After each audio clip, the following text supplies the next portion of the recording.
back in the room. Thank you so much to our Harmony Bells. They were absolutely amazing. Can you believe I got a counter here? 6 hours to go. So that means how many hours have we done? 7, 8. I don't know.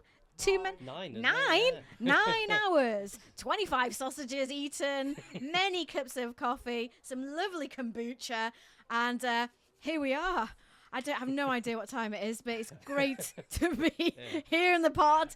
Out of the sunshine, actually. It's a really hot day, isn't it? Good for me and Keiran as well with our skin tones. Yeah, skin tones. Yeah. And I've got my little jacket on. It's actually quite chilly in the pod. But it's lovely and sunny out there. So here we are with Mind coming to talk to us. Now, you kind of teased us about this before, about this Mind MOT. Is that quite a new initiative? Yeah, so it's brand new. So we received National Lottery funding like October last year. 360K's worth of funding. And funding for 3 years, which is quite rare at the moment to be able to start a project and sustain it and grow it. So I came in November to lead the project that the funding was for, and one of the services that we're offering in there is the mental health MOTs. And what is that? So the best way of describing it, so we all hopefully go to the dentist once a year roughly just to check on our teeth. We all take our pet to the vet for a checkup. We go for GP checkups. We even get our boilers checked and serviced. So we do all these things, but we don't do anything similar for our mental health, just to have a check-in on how things are going. So, and obviously taking your car for an MOT, where we stole the name from. So why are we doing this for our cars? Why are we doing this for our teeth? Sometimes it's because we've got something wrong and we need to go in.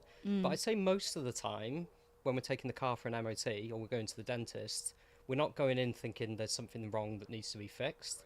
We're going in to have a conversation and hopefully leave with some reassurance that, the mouthwash that I use is good and the dentist like thumbs up. So, that's the concept. Why not do something similar for our mental health and have that ability to check in quite a casual way, non-clinical, no like hard questions or tests or scoring yourself or anything like that. Okay, so would I find this online to go and book in with, or how would I sort of like even go about that process? Yeah, so we're trying to get the word out there. That's why we're here today. So they all come from here, all the booking. No, yes. I'm joking. No, so we've been promoting them since probably about February time, mainly through our social channels. The way that people can book is via the website. But actually there we've made the booking as easy and as accessible as possible. And can I just check that this is like, if people go to the Conwy Mind website, if they just type Mind in, are they going to go to like UK Mind? Is that different? Yeah, correct. Yeah. So if they just type in Mind, that will go to UK Mind.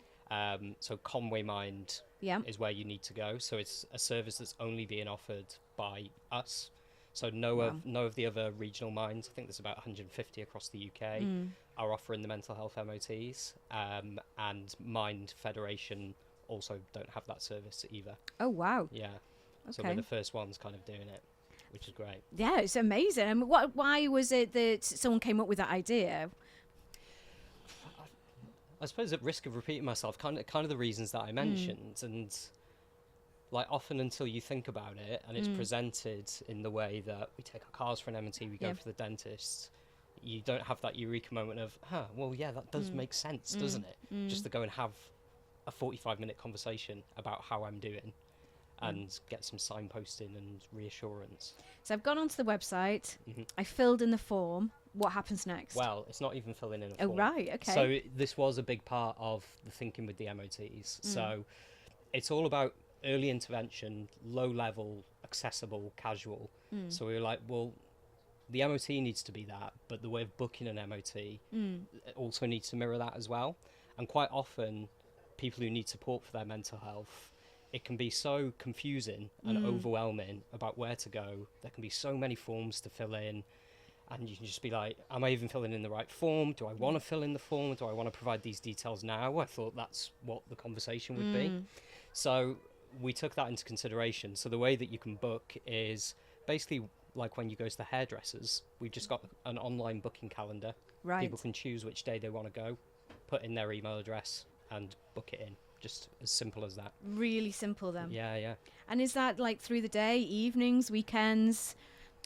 Yeah, so we're offering at the moment, so Mondays, we're offering face-to-face MOTs in our office in Abergele. Monday evenings, there's also appointments available up until 8 p.m. So we've just added them on a few weeks ago. So for people who are obviously working 9 to 5, they're not having to take time off work. So again, accessibility. And on Fridays, we're doing face-to-face MOTs in Llandudno Community Hub, which is by the train station. Brilliant. And also, people can have an MOT just over the phone, if that feels more comfortable, or via video call, again, if that feels more comfortable. Yeah. So kind of every barrier that we're encountering, or like little bits of stigma or little hurdles that people would have in accessing mental health care, we're trying to find our way around navigating it by the booking system, or offering a phone call instead of face-to-face, or not giving streams of forms for people to have to fill in. Just keep it really simple and let people come and have the space for a conversation. And I've been looking at the questions, so they're very sort of like open. So what are you wanting to, what are you trying to find out from the questions? I'd say so the questions are designed less for us to find out something, but more for the individual attending the MOT to kind of join the dots themselves. Right. So you're right, the questions are quite open. They're also quite broad, so we cover a lot of topics quite quickly, cover a lot of ground quite quickly. And I guess the overall theme is there's very few questions directly about how is your mental health. There's one or two at the start, but the majority of the MOT is looking across all aspects of a person's life that could impact somebody's mental health. So there's a question in there on sleep, there's a question in there on social connection, there's a question in there on finances, physical health, and I'd say quite often in the MOTs, there's 15 questions total. There'll be 6 or 7 which we'll talk about for about 20 seconds, because it's just like sleep, yeah, you know what, I'm doing well, no issues with that. We're like, okay, fine, no need to dwell. But then maybe when we come to the social connection question, someone has the space to go, actually, you know what? I'm not spending as much time as I used to with my friends. And I used to do this every Saturday, but it kind of tailed off a little bit after COVID. And that's them joining the dots in their head, where it's like, well, maybe that's a reason why I've been not quite feeling myself lately, because I've not been doing that social activity or whatever it might be. So you go through that sort of process, and say, for instance, like you said, like if you go to the dentist, it's not like you have to have work done every time you go. Sometimes it's just like, yay, well done, keep brushing, kind of thing. We might adopt that as a little phrase at the end. But like, obviously sometimes, like you say, you answer some of the questions, and from that you kind of start thinking, oh, actually, it might be this, it might be that. What support is there after you've gone through the form? So you've been there for your 45 minutes. What happens next? So what we provide to everybody who comes for an MOT is something called a Wellbeing Action Plan. So that's sent across to them after the MOT.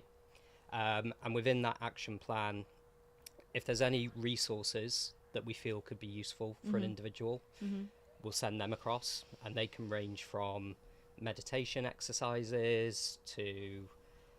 crikey, there's about 40-50 of them in there. Meditation exercises, or like tips on getting better sleep, or whatever it might be. So there'll be 2 to 3 resources, and then also if anybody we feel needs signposting to further support, we'll signpost them to that as well. So if somebody comes and it's not a keep brushing style conversation and they are perhaps struggling, then we're able to say, well, this is the direction that you need to go. Perhaps it's counselling, perhaps it's a group session, perhaps it's Mums Matter, which is another service that we offer, and we can signpost individuals to it in that Wellbeing Action Plan. It's really great to hear that it's sort of like so individualised and kind of identifying things that people have thought about themselves and kind of actioning that, because I guess sometimes you might sort of think, I'm going to open up about things or feel nervous because once you've opened the lid on those things, it's kind of hard to sort of push all those emotions back down, and then what am I going to do next, or how's someone going to help me next? And as we know, like, services are really stretched now, and sometimes you hear of people waiting a really long time to access a service. So it's really positive to hear that you can go and have something that's low level, talk about things, and then quite quickly be pushed onto different services, offered different opportunities, and that can range from, as you say, like kind of like gentle, kind of like try meditation, sleep pattern stuff, up to, professional assistance if that's required. Yeah, that's right. Yeah, so from that spectrum of self-help resources to actually a full-time intervention from a counsellor or a psychologist. So in that way, the MOT kind of operates as a bit of a triaging system for people as well. Because like I said earlier, it can be really overwhelming once you're firstly, it can be overwhelming to get to the point where you say, I do think that I need some more support and help. Like, that can be a scary thing to admit to yourself. Yeah. So then to go on Google and say, okay, I'm ready, I'm going to do it. And then half an hour later, you're like, I'm more confused than what I was to begin with. What's the difference between a counsellor and a psychologist? And a therapist and a psychiatrist, and this has just made me feel worse. So the MOTs help with that as well, where it's like, come here first, we'll have the conversation, and kind of operate as your Google to say, this is the way that you need to go. This is a free service, isn't it? Yeah. Because you can quite easily get sucked down the rabbit hole, and suddenly you're like being told you're going to have to pay, £50, £100 an hour to speak to somebody, or that, if you want to go and sit in the woods and meditate, that it's going to cost you £60. Correct. Yeah. So it's fantastic that through funding, through grant funding, you're able to really offer people something that, as you say, is like completely unique within Mind as well. Yeah. And the feedback's been fantastic. So we've been doing it for about 6 weeks, offering live MOTs. We've seen, so of all the bookings that we've offered, nearly 90% of bookings have been taken up already, which is really good. And around a similar, or just under, I think it's 85% of people who have come for an MOT have never accessed the service from Conwy Mind before. So it's showing, like, one of our key aims as a charity is to increase our outreach. Like, we're here for everybody. So the MOTs are already proving so beneficial to reach people who perhaps haven't come to us before, which is great. Yeah. And Keiran, you've had one of these MOTs. Yeah, so I did it with Paul. So you were saying about, like, the waiting list and stuff. I'm actually waiting for some counselling or diagnosis for so autism, ADHD, and ADD. And they were like, we'll be in touch, here's your waiting list, 9 months from now we'll be in touch. And I've spoken to Paul, and at the point where it came, 9 months felt it might as well be 90 years. So to have something that I could go in and, like, the key thing is, like, it's non-clinical. So it was a space where I felt comfortable to, like, open up. And you were saying about once the emotions come out, how do you put them back in? I just think, like, for me personally, it's like maybe they came out and now I'm like, well, do you know what? I'm not ashamed of this. I actually feel empowered now to be able to say, no, I am on a waiting list. I did need help, or I do need help. Why do I feel shame? Do you know if that makes sense? Like, I don't need to put them back in a box. They're out, and now I'm learning to kind of just be like, it's fine, And when you had the MOT, and obviously you knew that you were waiting for something anyway, so you'd already identified something. But was Mind able to sort of like offer you some additional support while you're waiting? Yeah, I mean, obviously for me working there as well. So I kind of look around, and there's like this network of support, like, that I can see firsthand, and through kind of working there and experiencing it, how it works. But, like, I've only worked for Mind 8 weeks. Right. I feel so comfortable around Paul. It's like I've told him pretty much I've told them something just before that I hadn't told anyone, you know, and like the services that they provide are so vital, and like, yeah, so you've got all the additional support, and there are, you know, you could go into something else, but for me, even from just the one, I was kind of like you were saying about putting the dots together. Mine was very much that. It was like I used to sit at home and think, why am I depressed? Like what is wrong? I've got a beautiful fiance who I'm getting married to. I've got so many friends. I enjoy life, but there's something missing. And over time that just grew and grew, and then until you can put those dots together, it can be overwhelming. But now I get the key word is just empowered to kind of move forward on my own now.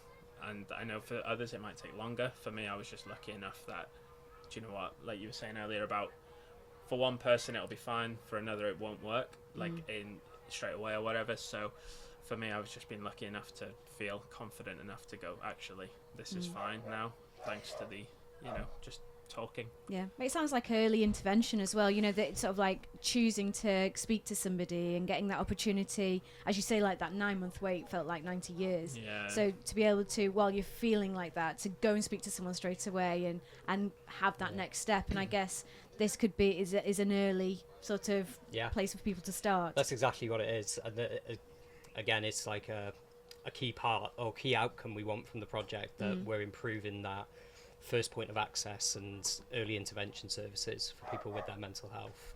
And it's also worth noting that, I'm throwing out the percentages here, about 75% of people who have had an MOT so far just came for the one session, but we can offer up to 2 additional sessions, so 3 in total as well. So where we do have those individuals who do need to be signposted somewhere else, where perhaps there's a waiting list, it's not like, okay, good luck on the waiting list. They can then come back for a second session, reflect on some of the resources that we've shared with them. Like Keiran said, maybe some of them don't work. That sleep thing you gave me is rubbish. And we're like, okay, well, that's fine. Maybe try this one. And then the option is there to come for a third session as well. So although it's early intervention, it's not just one kind of snapshot 45-minute chat. There's some sustained support there as well. So nurturing. So it's just brilliant to hear that Conwy Mind are, you know, really helping people locally to have better mental health and to sort of help themselves while they're waiting for other things. It's fantastic. It's such a brilliant charity. We're really proud to be supporting you guys today. Yeah, and thank you so much for supporting us as well. A couple of final things to add, because otherwise I'll get beaten up if I don't mention them. Only 2 things. So firstly, another area that we focus on in the MOTs is people's strengths as well. Okay. So it's not all about spotting problems, joining the dots, providing resources. Like you said with the questions, they're so wide ranging. Like we do get quite a quick understanding of who these individuals are, and everybody is showing so many strengths in those conversations. And so often in similar conversations, there is just a focus on how do we fix the things that are wrong. So whilst we do a little bit of that, we also highlight people's strengths as well. And then the final thing, they're fully open to anybody. So the youngest person we've had come for an MOT so far was, I think, 19. The oldest person was 72. And both of them benefited from it. We're hoping to have young people's MOTs in the future as well. So again, it's just sticking to that theme of like, what little barriers are there? How do we make it just as accessible as possible for all people to come and have an early intervention conversation? Yeah, well, I think it's brilliant. Thank you so much for your time today. Thank you. Thank you.